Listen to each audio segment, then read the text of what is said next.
You know, the one thing I realized is that hindi ako nakatingin sa sweldo eh. Huh?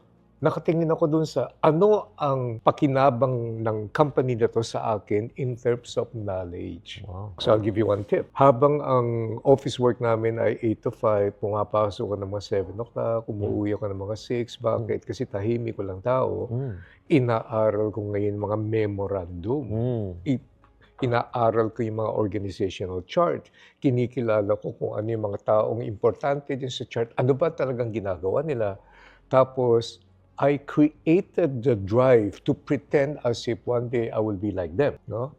And so, I started that within 2.5 years na nakakaroon ako ng promotion. Siyempre, nadadagdagan ng ang pera. But one thing, ang nakakatawa, kung kailan pinomote akong assistant plant manager, doon ako nag-resign.